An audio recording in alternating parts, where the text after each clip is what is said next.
ವಿರುದ್ಧ ಪ್ರಚಾರ ಏನಿದೆಯಲ್ಲ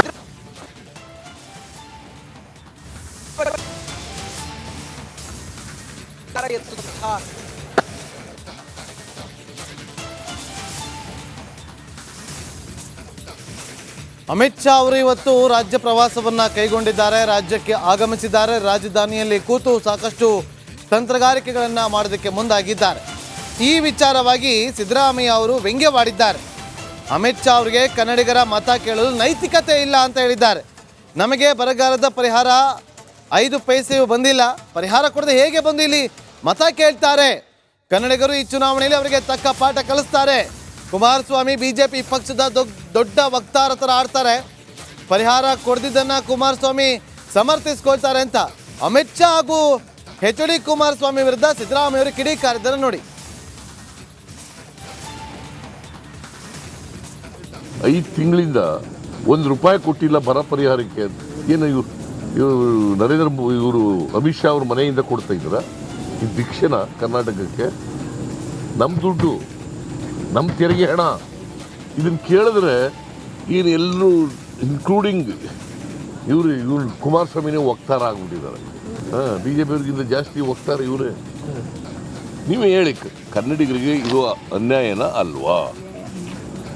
7 ಕೋಟಿ ಕನ್ನಡಿಗರಿಗೆ ದ್ರೋಹನ ಅಲ್ವಾ? ಪಾಠ ಕಲಿಸ್ತಾರೆ ಅಂತ ಡೆಫಿನೆಟ್ ಆಗಿ ಜನಗಳಿಗೆ ಅರ್ಥ ಆಗಲ್ವಾ? ಅರ್ಥ ಆಗುತ್ತೋ ಇಲ್ಲ? ನಿಮ್ಗೆ ಅರ್ಥ ಆಗಬೇಕು ಮೊದಲು, ಆಮೇಲೆ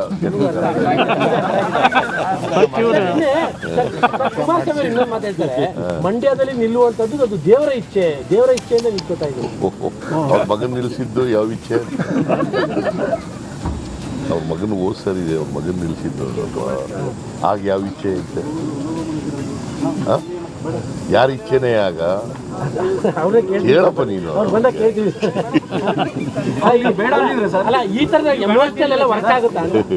ಇವೆಲ್ಲ ಏನು ವರ್ಕ್ ಆಗಲ್ಲ. ಈಗ ವಿರೋಧ ಪಕ್ಷದಲ್ಲಿ ಇಟ್ಕೊಂಡು ಅವನೇ ಇಟ್ಕೊಂಡ್ರೆ ಗೆದ್ಬಿಡ್ತಾರ? ಮೈಸೂರಿನಲ್ಲಿ ಯಾರಿಗೆ ಹಾಕಿದ್ರಂತೆ ಓಟ ಅವರು JDS ಅಲ್ಲಿ ಯಾರಿಗೆ ಚೂರಿ ಹಾಕಿದ್ರು? ಬಟ್ ಅವ್ರು ಓಪನ್ ಒಪ್ಕೋತಾ ಇದ್ದಾರೆ ಬಿಡಿ, ನಾವೇ ಸಪೋರ್ಟ್ ಮಾಡಿದ್ವಿ ಅಂತ ಒಪ್ಕೋತಾ ಇದ್ದಾರೆ. ಯಾರು? ನಾವು ಬಿಜೆಪಿ. ಮತ್ತೆ ಅವ್ರು ಚೂರಿ ಹಾಕಿದಕ್ಕೆ ಅಂದ್ರೆ ನಾವು ಸಪೋರ್ಟ್ ಮಾಡಿದ್ರು ಅಂತ ಇಟ್ಕೊಳ್ಳೋಣ. ಅಸ್ಯೂಮಿಂಗ್ ಪದ್ಯ ಮಾಡಿದ್ರೆ ಅದು ಇಲ್ಲಿ ಒಪ್ಕೊಳ್ಳೋದು, ಅಲ್ಲಿ ಒಪ್ಕೊಳ್ಳಲ್ಲ ಅಂದ್ರೆ? ಅವರು ವಿಧಾನಸಭಾ ಚುನಾವಣೆಯ ಸಂದರ್ಭದಲ್ಲಿ ಇದು ನನ್ನ ಕಡೆಯ ಚುನಾವಣೆ ಅಂತ ಅವರು ಹೇಳಿಕೆಯನ್ನು ಕೊಟ್ಟಿದ್ದು.